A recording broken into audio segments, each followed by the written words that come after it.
So this is going to be the last class for financial market chapter.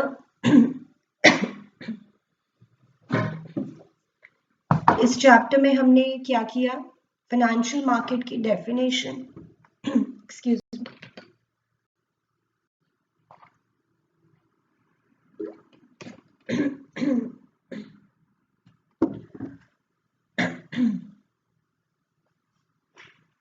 Okay, so the financial market is the market for the creation and exchange of financial assets. अब तो आपको समझ में आ ही गया होगा कि financial assets क्या होते हैं.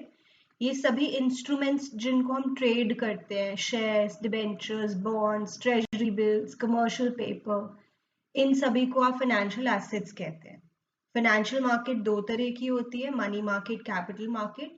मेजरली इनके बीच में डिफरेंस ये है कि money market short term funds के लिए होती है और capital market long term funds के लिए. Capital market is further divided into primary market and secondary market. Primary market जहां पे आप डायरेक्टली कंपनी से शेयर्स खरीदते हो, it is also called new issues market.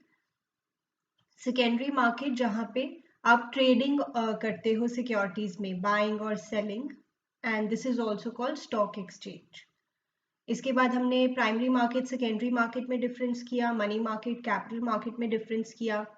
Then primary market में methods of flotation के बारे में बात की, offer through prospectus, offer for sale, private placement, rights issue and EIPOs.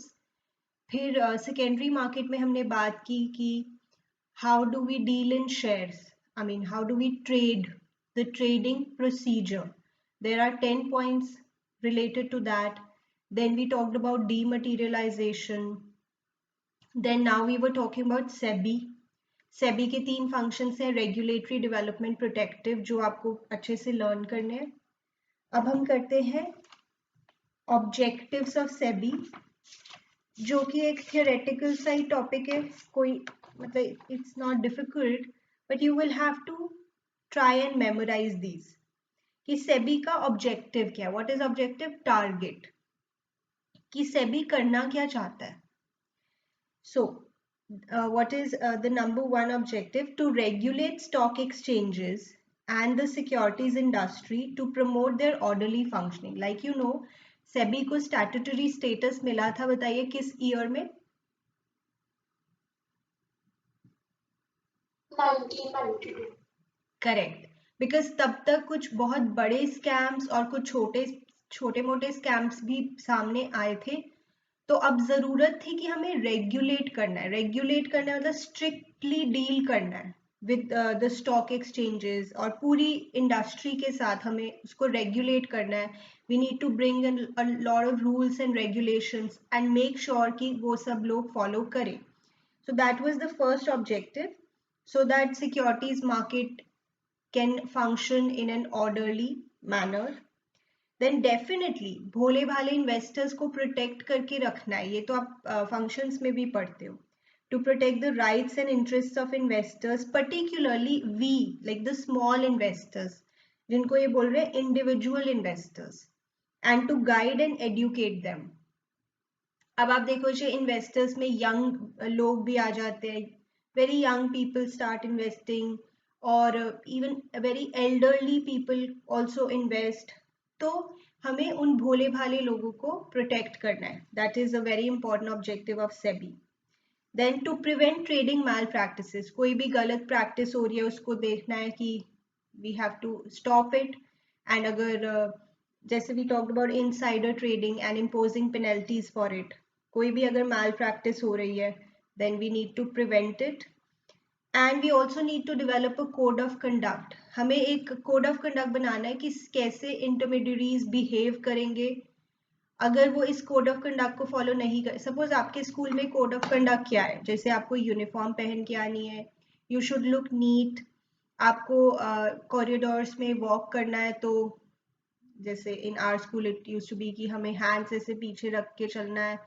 What are these things? Code of conduct. तो इस तरह के रूल्स आपको बनाने हैं सभी इंटरमीडिएरीज के लिए, और अगर वो उनको फॉलो नहीं करेंगे तो obviously you can take away their license or you can deregister them. So basically 4 objectives: to regulate stock exchanges, to protect the rights of investors, to prevent the trading malpractices and to develop a code of conduct for intermediaries. ठीक है, अब इसको एक बार लिखते हैं, कोशिश करो साथ साथ ही लर्न भी हो जाए. Objectives of SEBI.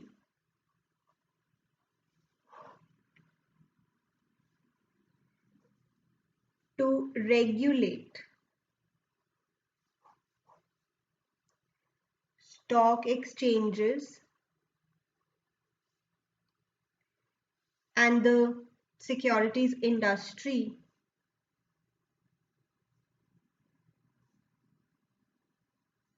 to promote their orderly functioning. To promote their orderly functioning.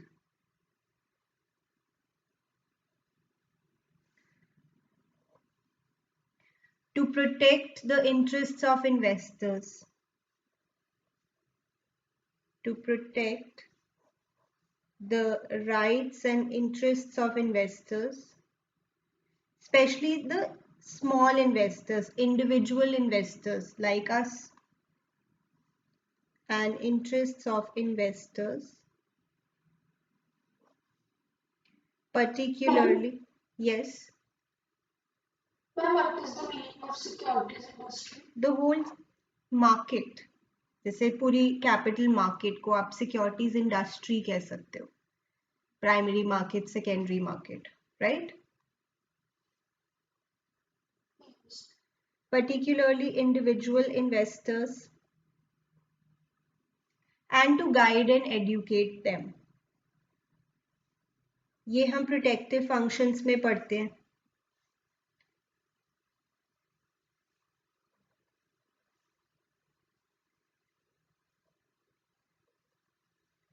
Then कोई गलत प्रैक्टिस हो रही है उसको प्रिवेंट करना, रोकना.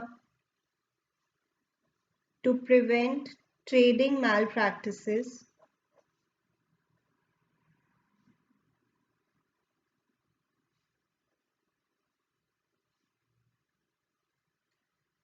ओके. आगे जो लिखा हुआ है बुक में अगर आप देखें, and achieve a balance between self-regulation by the securities industry and its statutory regulation. इसका क्या मीनिंग है अभी देखते हैं. And achieve a balance between self-regulation and statutory regulation.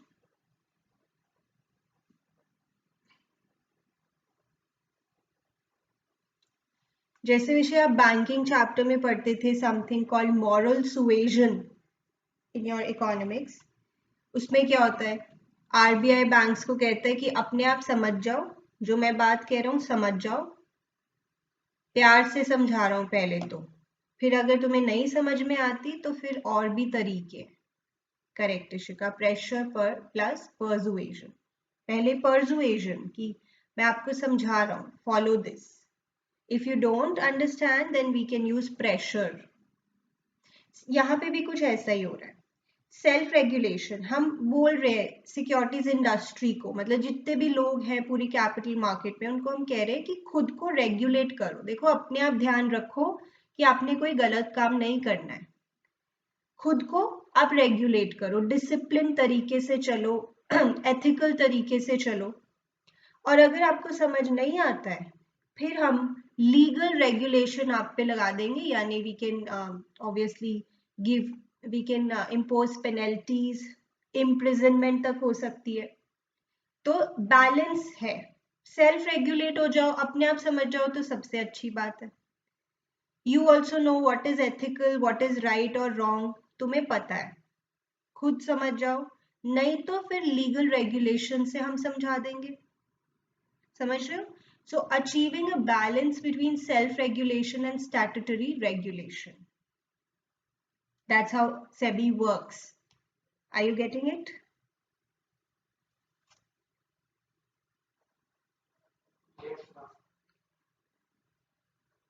Okay. अगर आपको ये याद नहीं रहता तो भी चलेगा वैसे, क्योंकि this is more important to prevent trading malpractices, but still this line means this जो मैं अभी आपको बता रही थी, achieving a balance between self-regulation and statutory regulation of the securities market. The last point, देखो यहाँ पे अगर आप निमोनिक बनाओ तो PPRR, प्रोटेक्ट, प्रिवेंट, रेगुलेट और एक और regulate. The last point is to regulate and develop a code of conduct and fair practices by intermediaries like brokers, merchant bankers, etc., with a view to making them competitive and professional. Ki develop a code of conduct, how you have to behave. And if you cannot behave in that manner, then you know there are legal provisions. So, to regulate and develop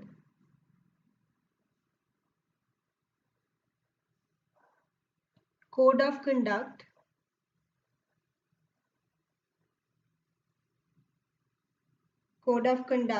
for fair practices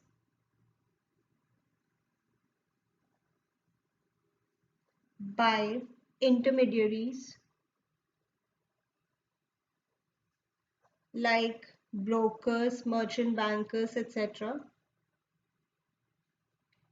to make them competitive and professional.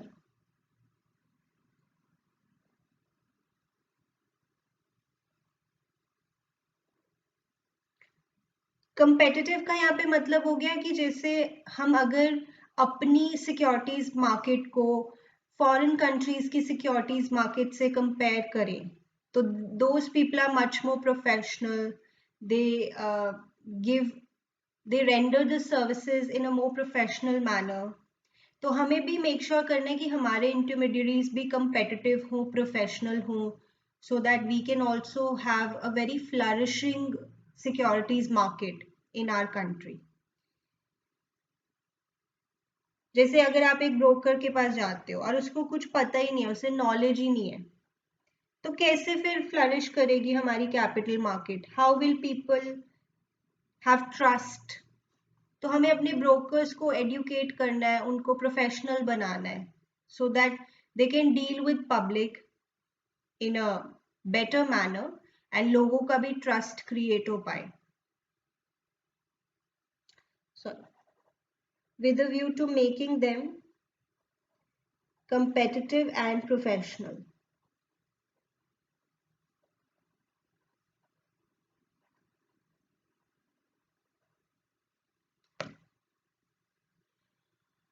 यहां तक लिखें.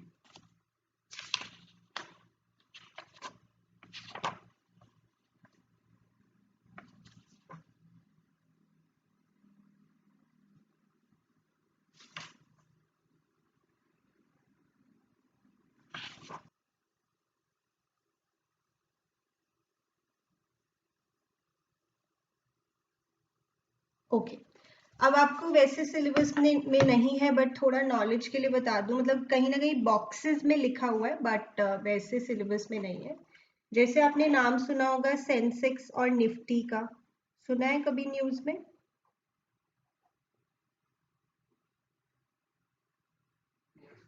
ठीक है. अब ये होता क्या है, बेसिकली ये एक इंडेक्स है जो बताता है कि स्टॉक मार्केट कैसी चल रही है, बढ़ रही है या इट्स गोइंग डाउन. तो सेंसेक्स जो इंडेक्स है वो बीएससी का है, बॉम्बे स्टॉक एक्सचेंज, और Nifty is the index of national stock exchange. याद रखना भी इजी है, जैसे नेशनल से निफ्टी, एन सेम है ना.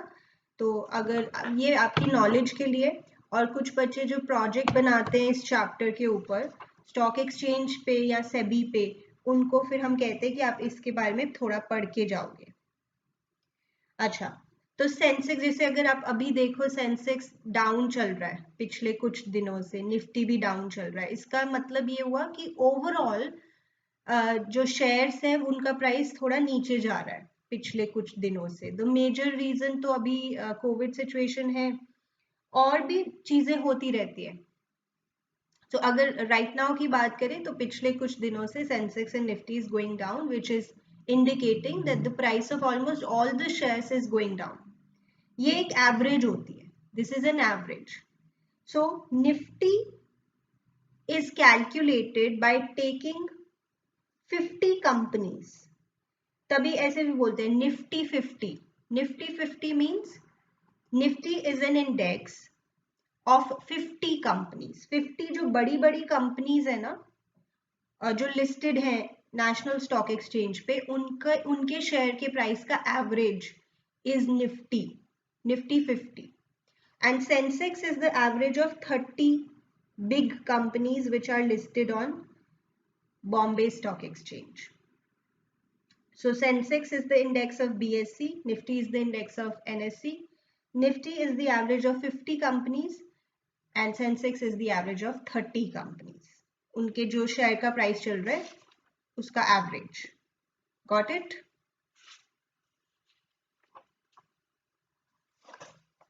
Yes, बताइए.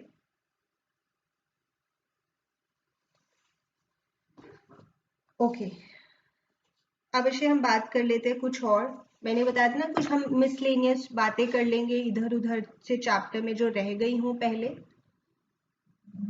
Yes, a company can be listed on both the stock exchanges. Correct. जैसे हमने पढ़ा था company has to get listed on at least one stock exchange, that is at least it can be listed on more than one stock exchange. Correct. Okay, so देखो DP क्या होता है, depository participant. थोड़ा आपको आइडिया हो गया है कि लोग, नॉर्मल लोग, हम जैसे इन्वेस्टर्स अपना डीमैट अकाउंट खुलवाते हैं डीपी के पास जाके, डिपॉजिटरी पार्टिसिपेंट के पास.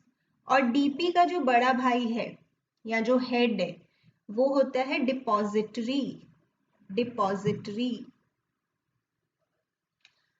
अभी पढ़ते हैं इसके बारे में थोड़ा. और हमारी कंट्री में 2 डिपॉजिटरीज हैं, only 2 depositories are there. The names are NSDL, जो मैंने आपको पैन कार्ड दिखाया था ना, उसकी बैक साइड पे लिखा होता है NSDL. If you see the PAN card of your parents, you will get to see. What is the full form? National Securities Depositories Limited.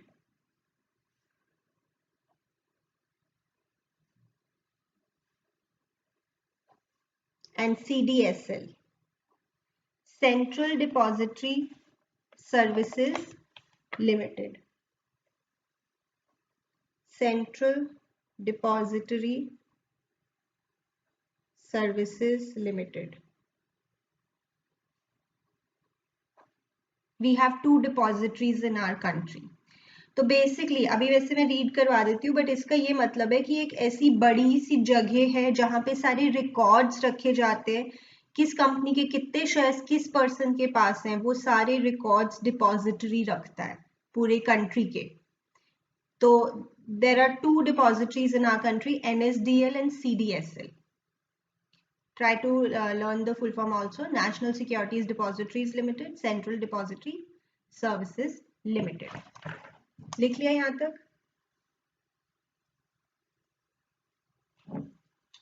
Okay. Here,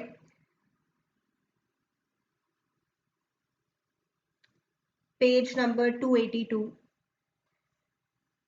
Just like a bank keeps money in safe custody for customers, a depository also is like a bank and keeps securities in electronic form on behalf of the investor. तो पूरी country में जितने भी shares हैं, जिस भी company के हैं, जिनके भी नाम पे हैं, वो सारा रिकॉर्ड NSDL या CDSL में होता है. In the depository, a securities account can be opened. All shares can be deposited. They can be withdrawn or sold at any time. An instruction to deliver or receive the shares on behalf of the investor can be given. तो basically ये जो सारा trading का काम होता है, आप कभी खरीदते हो, कभी बेचते हो, कभी आपके नाम पे शेयर्स हैं, कभी किसी और के नाम पे हो जाएंगे, और ये बहुत जल्दी जल्दी हो सकता है. May be in a day only. आज आपने खरीदे, आज ही बेच दिए. तो ये सारे रिकॉर्ड्स को अपडेट करता है depository. It's like a bank. It is a technology driven electronic storage system. It's more like a storage. It has no paperwork relating to share certificates, transfer forms, etc. All transactions of the investors are settled with greater speed, efficiency, and use, as all securities are entered in a book entry mode. In India, ये ज़्यादा important है आपके लिए. There are two depositories, National Securities Depositories Limited and is the first and the largest depository presently operational in India. It was promoted as joint venture of IDBI, UTI and National Stock Exchange. तो आप याद रख सकते हो कि NSDL NSE से related है, National Stock Exchange. और CDSL you can guess फिर किससे related होगी? BSE. मतलब BSE, Bombay Stock Exchange. Sensex is the index of BSE. तो यानी आप ऐसे कह सकते हो कि BSE पे जितने भी शेयर्स लिस्टेड हैं उन सब का रिकॉर्ड CDSL रखता है और NSE पे जितने भी स्टॉक्स लिस्टेड हैं उन सब का हिसाब NSDL रखता है. That's it. आपको बस इतना ही लर्न करना है. Okay, just hold on, I will show you the syllabus. Now क्या है कि इस चैप्टर में देयर आर सम टॉपिक्स जो बच्चे पूछते रहते हैं कि मैम ये सिलेबस में है ये नहीं है, तो मैं अभी आपकी वो कंफ्यूजन क्लियर कर रही हूँ.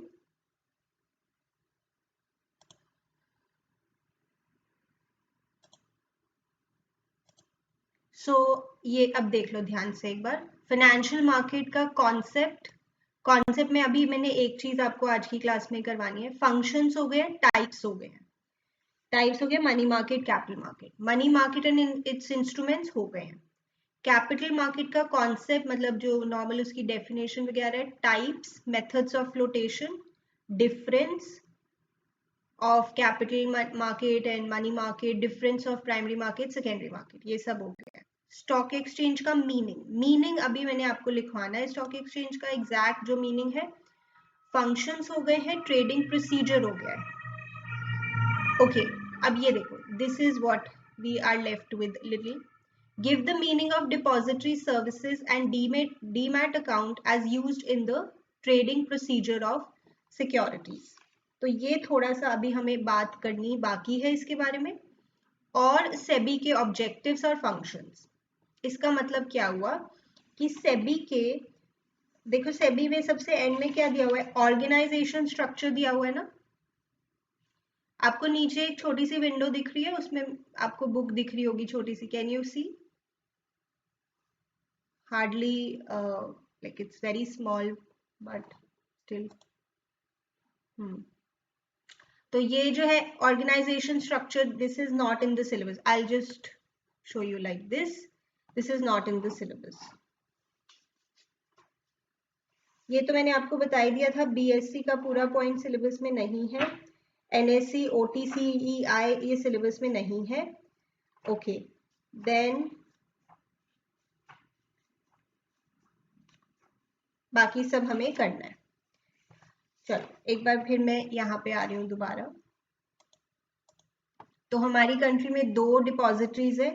NSE से रिलेटेड है NSDL और BSE से रिलेटेड है CDSL. बस नाम इनके ज्यादा इंपॉर्टेंट है, बाकी ऐसा कुछ नहीं है. एक बार फिर रीड कर लेते हैं.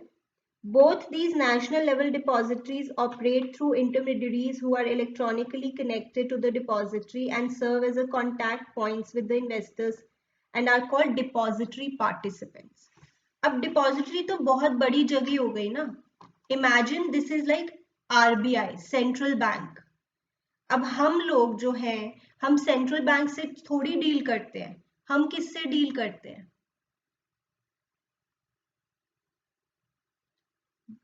करेक्ट, कमर्शियल बैंक से. तो वो आप उसको मान लो डिपॉजिटरी पार्टिसिपेंट, कि हम लोग जो है, पब्लिक जो है, वो DPs से डील करती है, उनको कांटेक्ट करती है कि हमारा डीमैट अकाउंट खुलवा दो and all the other details. तो DP का हेड हो गया डिपॉजिटरी. तो it is like DP is the commercial bank and depository is like the central bank. We people deal with DPs, depository participants. यहाँ पे फिर से एक बार देखेंगे तो ये जो नेशनल लेवल डिपॉजिटरीज हैं ये इंटरमीडियरीज के थ्रू ऑपरेट करती हैं, और ये जो इंटरमीडियरीज होते हैं ये इन्वेस्टर्स से डील करते हैं और इन्हें हम कहते हैं depository participants.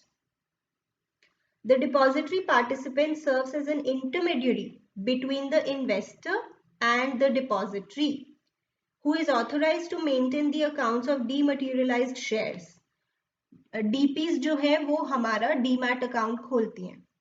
Financial institutions, banks, clearing corporations, stock brokers and non-banking finance corporations are permitted to become DPs. मैंने आपको बताया था DPs कौन होती हैं. नॉर्मल जो बैंक्स होते हैं ना हमारे ICICI, PNB, ये भी DPs का काम करते हैं. तो देखो यहाँ लिखा हुआ है, बैंक्स DPs बन सकते हैं, फाइनेंशियल इंस्टीट्यूशंस DPs बन सकते हैं, क्लियरिंग कॉर्पोरेशन, स्टॉक ब्रोकर्स, जैसे जीरोधा का मैंने आपको एग्जांपल दिया था. Zerodha is a broker but it is also a DP because वहां पे हम अपना डीमैट अकाउंट भी खुलवा सकते हैं. तो DPs कौन कौन बन सकते हैं? Banks, stock brokers, financial institutions, banking finance corporations, ये सब DP का काम कर सकते हैं. ऑफ कोर्स इनको लाइसेंस लेना पड़ेगा, रजिस्टर करवाना पड़ेगा खुद को. If the investor is buying and selling the securities through the broker or the bank or a non-banking finance corporation, it acts as a DP for the investor and complete the formalities. तो जिसके साथ भी आप अपना demat account खुलवाओगे वो DP होगा. That could be a bank, that could be a stock broker. मैंने आपको एग्जाम्पल भी दे दिया. Bank like ICICI, you can open your demat account with that bank. Stock broker like Zerodha, Upstocks, these are brokers but they are also working as DPs. Are you getting something?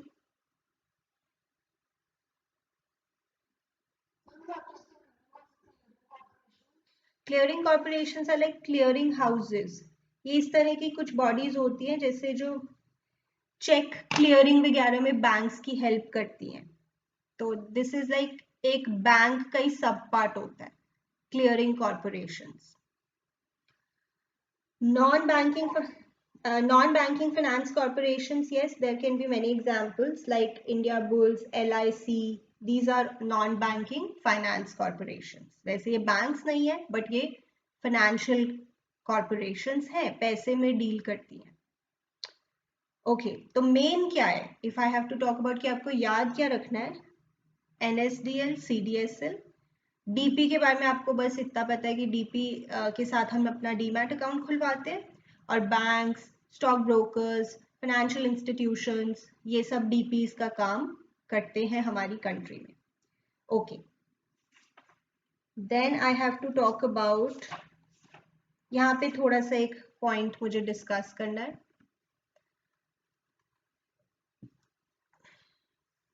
Concept of financial market में. Let's read from here. A business is a part of an economic system that consists of two main sectors. Households, जैसे households which saves funds, जैसे आप बात कर रहे थे ना इशिका, तो हम लोगों को savers बोला हुआ है कि हम पैसे सेव करते हैं. हमारे पास खाली पड़े थे पैसे तो हमने बिजनेस फर्म्स को अपने पैसे दे दिए और वो इन पैसों को यूज करते हैं किसी प्रोडक्टिव पर्पस के लिए, तो बिजनेस फर्म्स को बोला गया है इन्वेस्टर्स. ठीक है, वैसे हम भी इन्वेस्टर है. नॉर्मल लेमैन लैंग्वेज में तो हम खुद को इन्वेस्टर बोलेंगे ना. When we buy the shares of any company we are the investor. तो we are both savers, we are as well as investors. Depends हम किस कॉन्टेक्स्ट में पढ़ रहे हैं. हम अगर फाइनेंशियल मार्केट के कॉन्टेक्स्ट में पढ़ें तो हमें पहले सेवर्स बोला गया और बिजनेस फर्म्स को इन्वेस्टर्स बोला गया. ठीक है, देन ये देखो आपको डायग्राम से भी समझ में आएगा कुछ. हम सेवर्स हैं, नॉर्मल लोग. हम अपने पैसे फाइनेंशियल मार्केट में लगा सकते हैं, मतलब शेयर्स खरीद सकते हैं, डिबेंचर्स खरीद सकते हैं, या हम अपने पैसे बैंक में रख सकते हैं. दोनों तरह से पैसे जाएंगे किसके पास? बिजनेस फर्म्स के पास, क्योंकि बिजनेस फर्म्स बैंक से लोन लेंगे और जब आप शेयर्स या ये डिबेंचर जो भी खरीद रहे हो, इससे पैसे अगेन बिजनेस फर्म के पास ही तो जाएंगे. तो हम अपने पैसे या तो मार्केट में लगा देते हैं या बैंक्स में रख देते हैं, but in both the cases the money is going to business firms only, which is a good thing, because इससे कंट्री का जीडीपी बढ़ता है, क्योंकि उनके पास पैसे जाएंगे तभी तो वो आगे आगे आगे और तरक्की कर पाएंगे, प्रोडक्शन कर पाएंगे, तो this is a good thing. That's why मेरे पास जो पैसे पड़े हैं वो आइडल पड़े रहने से तो अच्छा है कि I keep them somewhere, either I invest in the markets और I keep them in the banks. Now that depends on my risk appetite. Risk appetite मतलब मैं कितना रिस्क उठाने के लिए तैयार हूं। अगर मेरी रिस्क एपेटाइट कम है, where will I invest? In banks. Correct. I'll keep my money in banks in the form of FDs if my risk appetite is low. But if my risk appetite is high, I can keep my money, put my money in the financial market. Correct?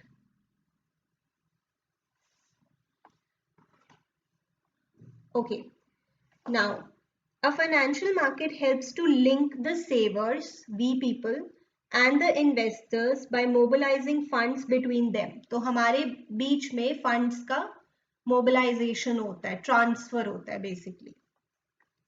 In doing so, it performs what is known as an allocative function. This is the word I wanted to talk about. इसे allocative function कहते हैं. किसे? When the funds are mobilized between savers and investors, इसे allocative function कहते हैं. It allocates or directs funds available for investment into their most productive investment opportunity. तो ये allocative function कौन perform करता है? Can you tell?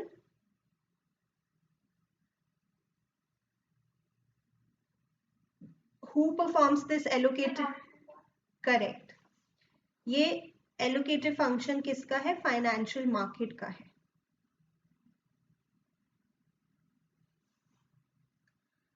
And when this allocative function is performed well, अगर हम अच्छे से, हम मतलब financial market अगर ये function अच्छे से perform कर पाती है, तो इसके two results होते हैं, two consequences follow. The rate of return offered to the households would be higher. मतलब अगर ये फंक्शन अच्छे से होता है तो मेरा तो फायदा ही है. I will get a good rate of return. And second, अच्छी बात ये होगी कि जो स्केर्स रिसोर्सेज है, you know, money, finance, capital is a scarce resource. ऐसा तो नहीं है कि अनलिमिटेड पैसे हैं. It's a scarce resource. तो अच्छा तो यही होगा कि आपके घरों में सेफ में पड़े रहने से अच्छा है वो पैसे कहीं प्रोडक्शन पर्पस के लिए यूज हो. So scarce resources are allocated to those firms which have the highest productivity for the economy. These are the two good things. Which good things? I will get good rate of return and the money will be allocated to those firms which are highly productive. तो दोनों बहुत ही positive चीजें हैं, right? So like you have 2 mark question now, तो ये question आ सकता है.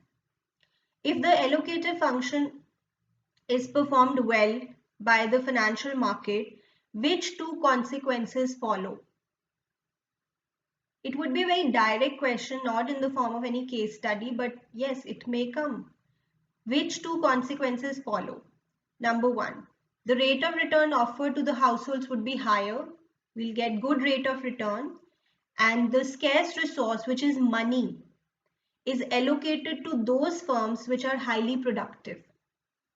Yes, for the economy. Are you getting it?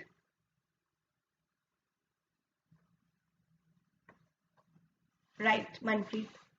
Okay, there are two major alternative mechanisms through which allocation of funds can be done. अब वो ये वाली बात बता रहे हैं कि आप अपने पैसे चाहे बैंक में रखो चाहे फाइनेंशियल मार्केट में लगाओ, वो जा वैसे बिजनेस फर्म के पास ही रहे हैं, यानी एलोकेशन ही हो रही है फंड्स की. तो दो तरह से आप कर सकते हो, बैंक्स के थ्रू कर सकते हो या फिर फाइनेंशियल मार्केट के थ्रू कर सकते हो. तो बेसिकली यहाँ पे हम लिख लेते हैं एलोकेटिव फंक्शन बैंक्स भी परफॉर्म करते हैं या फिर फाइनेंशियल मार्केट्स भी परफॉर्म करती हैं, दोनों ही कर रही हैं, वाया बैंक्स और वाया फाइनेंशियल मार्केट्स। अब वो तो मैं जैसे मैंने बोला मेरी रिस्क एपेटाइट पे डिपेंड करता है। Households can deposit their surplus funds with banks, who in turn could lend these funds to business firms. Alternatively, households can buy the shares of any company and debentures offered by a business using financial markets. वही हो गया, आपके पास दो options हैं ना। ये एक word है, यहाँ पे mark कर लो। The process by which allocation of funds is done is called financial intermediation. 1 mark, वैसे तो 1 मार्क का क्वेश्चन है बट एक डेफिनेशन है, आप लर्न कर लें। इस पूरे प्रोसेस को फाइनेंशियल इंटरमीडिएशन कहते हैं। Which process? The process of allocation of funds. जैसे आप अपने पैसे बैंक्स में लगा रहे हो या फाइनेंशियल मार्केट में लगा रहे हो, फिर वो आगे बिजनेस फर्म्स के पास जा रहे हैं, इसे हम कहते हैं financial intermediation. Why this word? Because banks and financial markets are working as an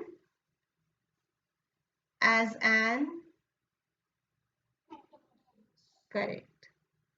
So banks or financial market, they are working as an intermediary. That's why this whole process is called financial intermediation. Banks and financial markets are competing intermediaries in the financial system and give households a choice of where they want to place their savings. I have the choice. Okay. यहाँ पे आप लिख सकते हो financial intermediation. This is performed by banks and financial markets. वैसे ये process का नाम है और ये फंक्शन का भी नाम है। फंक्शन बोलते हैं हम एलोकेटिव फंक्शन। तो बेसिकली दोनों काइंड ऑफ एक ही चीज है, फाइनेंशियल इंटरमीडिएशन और एलोकेटिव फंक्शन दोनों एक ही चीज है, बट ये प्रोसेस है और ये एक पर्टिकुलर फंक्शन है, मतलब just the name is different, process function.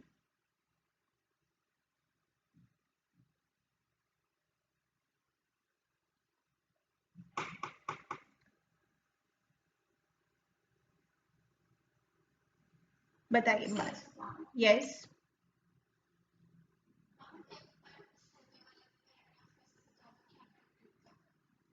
क्या क्या डिलीट था, डिलीटेड था? ओके वैसे अब एक चीज बस मैंने आपको रीड करवानी है जो कि आई वुड वांट कि आप एक बार घर से पढ़ाएं। That is just this, working of the demat system. But let me tell you, ये इट्स नॉट हाईली इम्पोर्टेंट, ये सिर्फ आपको रीड करना है। This is not important, you just have to just read. मैं ऊपर लिख रही हूँ जस्ट रीड। आप इसको एक बार रीड कराएंगे, मैं आपको एक बार रीड करवा दूंगी नेक्स्ट क्लास में और फिर हम स्टार्ट करेंगे financial management. This is one thing. Okay, अब एक बार फिर से बता रही हूँ, पूरे चैप्टर का मैं दिखा देती हूँ कहाँ पे हमने क्या किया है। ये इंट्रोडक्शन है, ठीक है, इसको एक बार जस्ट रीड कर लेना। ये ऑब्वियसली आपको पूरी तरह से अच्छे से समझ में आ जाएगा। जब पूरा चैप्टर पढ़ लिया तो इंट्रोडक्शन तो आ ही जाएगा।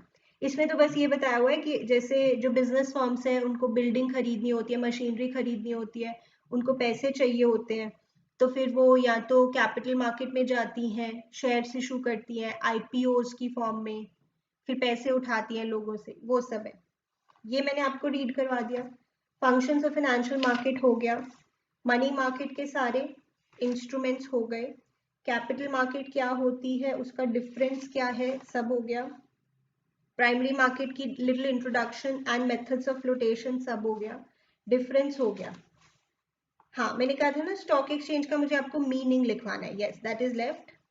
तो ये स्टॉक एक्सचेंज का मीनिंग है, अभी मैं एक बार रीड करा देती हूँ।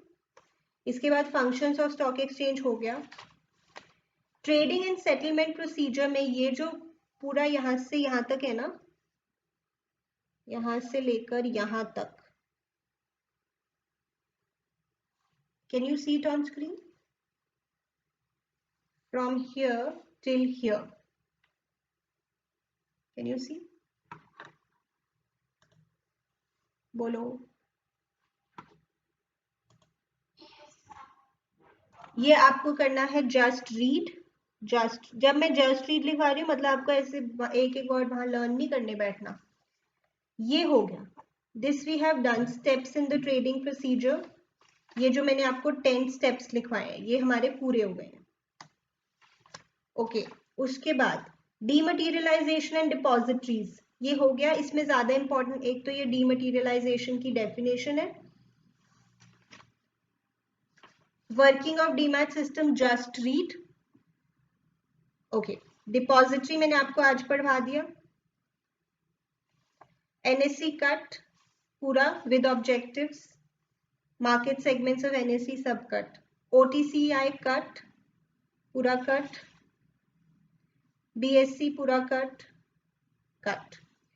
ये मैंने आपको रीड करा दिया इंट्रोडक्शन, रीजंस रीड करवा दिए। Purpose and role, purpose and role just read. इसमें कुछ नहीं है, बस यही बताएंगे कि इन्वेस्टर्स की प्रोटेक्शन के लिए है। सेबी बेसिकली 3 लोग होते हैं पूरी मार्केट में, 3 लोग होते हैं issuers. Can you tell me who are issuers?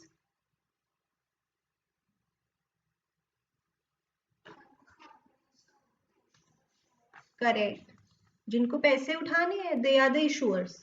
उनको एक अच्छी जगह मिले जहां पे वो इजी तरीके से पैसे रेज कर पाए। फिर कौन से लोग होते हैं? इन्वेस्टर्स। ये तो बहुत ही जरूरी है, इनके राइट्स और इंटरेस्ट हमें प्रोटेक्ट करने हैं because they are innocent people and they invest their hard earned money. Then और कौन से लोग होते हैं? Intermediaries, brokers and merchant bankers. उनको भी एक अच्छी जगह मिले, कंपेटिटिव और प्रोफेशनल मार्केट मिले जहाँ पे वो अच्छी सर्विसेज रेंडर कर सकें। दैट्स इट, ये बस इसमें रीड करना था। इसके बाद ऑब्जेक्टिव्स यस आपको करने हैं अच्छे से, फंक्शंस यस आपको करने हैं अच्छे से, ऑर्गेनाइजेशन स्ट्रक्चर कट। इसी के साथ पूरा चैप्टर हो जाता है खत्म। कोई बात समझ में आती है?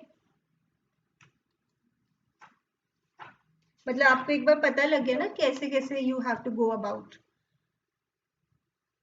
ओके, नाउ जस्ट दिस, ये मुझे आपको एक डेफिनेशन लर्न करवानी है स्टॉक एक्सचेंज की। वैसे स्टॉक एक्सचेंज क्या होता है आपको जैसे आइडिया तो है, बीएससी एनएससी ये एक इंस्टीट्यूशन होता है, एक बॉडी होती है जहाँ पे सारे शेयर्स लिस्टेड होते हैं, और ये सेकेंडरी मार्केट है जहाँ पे ट्रेडिंग होती है, right? So this meaning, actually this is given by an act. According to Securities Contract Regulation Act 1956, stock exchange means any body of individuals, whether incorporated or not, constituted for the purpose of CAR, CAR, constituted for the purpose of CAR. What is CAR? Controlling, assisting and regulating the business of buying and selling or dealing in securities. देखो ये थोड़ा सा आपको learn करना पड़ेगा क्योंकि जब कोई भी डेफिनेशन एज पर लॉ होती है तो थोड़ी कॉम्प्लिकेटेड होती है, but this you will have to do. So according to the Securities Contract Regulation Act 1956, what is a stock exchange? It's a body of, it could be individuals, बहुत सारे लोगों ने मिलके बनाई हुई है स्टॉक एक्सचेंज, वेदर इनकॉर्पोरेटेड और not. अब जैसे आपको बताया ना पार्टनरशिप फर्म, पार्टनरशिप फर्म को रजिस्टर करवाना ऑप्शनल होता है, ऐसे यहाँ पे वेदर इनकॉर्पोरेटेड और नॉट। बट ये तो पहले की, बहुत पहले की डेफिनेशन है। आज की डेट में तो 2 ही स्टॉक एक्सचेंजेस सबसे ज्यादा पॉपुलर है, बीएससी एनएससी। मैंने आपको बताया था वैसे बहुत सारी स्टॉक एक्सचेंजेस होती हैं। टोटल हमारी कंट्री में 23 स्टॉक एक्सचेंजेस हैं, बट सबसे ज्यादा पॉपुलर बीएससी और एनएससी है। तो उन 23 स्टॉक एक्सचेंजेस में से कुछ इनकॉर्पोरेटेड हैं, कुछ नहीं, मतलब कुछ रजिस्टर्ड हैं, कुछ नहीं। तो ये एज पर लॉ डेफिनेशन है। Constituted for the purpose of, ये इंपॉर्टेंट है, controlling, assisting and regulating this whole business of buying and selling or dealing in securities. Tell me, is it related to primary market or secondary market?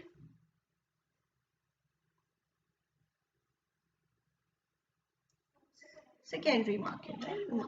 Dealing in securities, buying and selling. तो ये आपको थोड़ा सा यहाँ पे learn करना पड़ेगा. Meaning of stock exchange, definition: body of individuals, whether incorporated or not, constituted for the purpose of regulating, assisting, controlling the business of buying and selling or dealing in securities. I don't think it's very hard. You can learn this. बात समझ में आती है?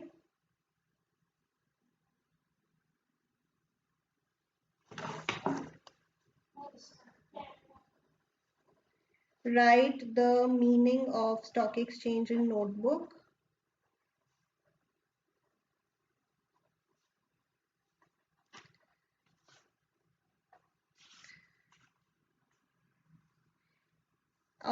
Read the working of a DMAT system.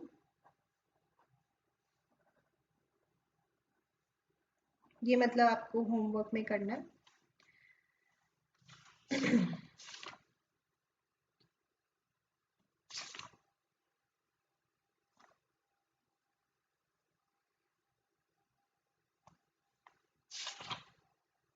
अगर आपके पास time है और मतलब अगर आप कोई गेम खेलना चाहते हैं और ऐसी कोई दिमाग वाली गेम खेलना चाहते हैं तो you can try this crossword puzzle, across and down, given in your NCERT only, everything related to financial market.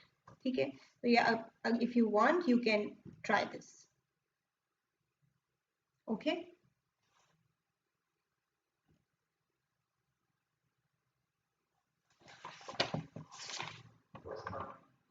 Answers भी बैक पे दिए हुए हैं बट ऑब्वियसली वो आप बाद में देखेंगे.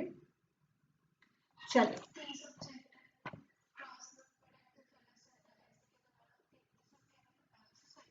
yes, here page 292. Obviously these are not for, you cannot find, others can find it in their books.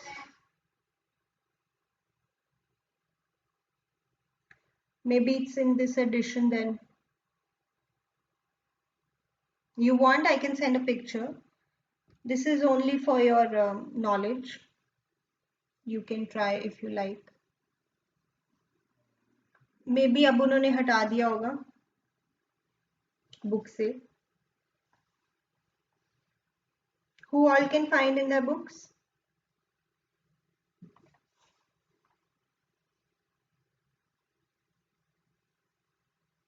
No one can find.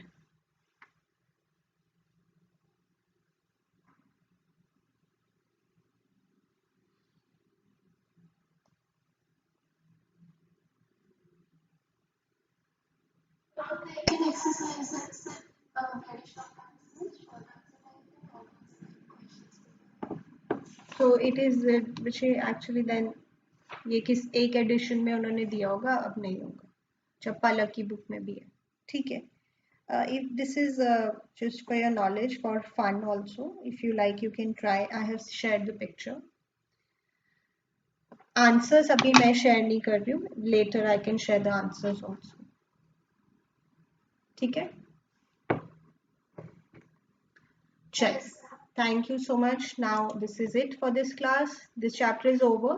अगर आप वो read करते हो आपको कोई problem आएगी वो हम एक बार देख लेंगे.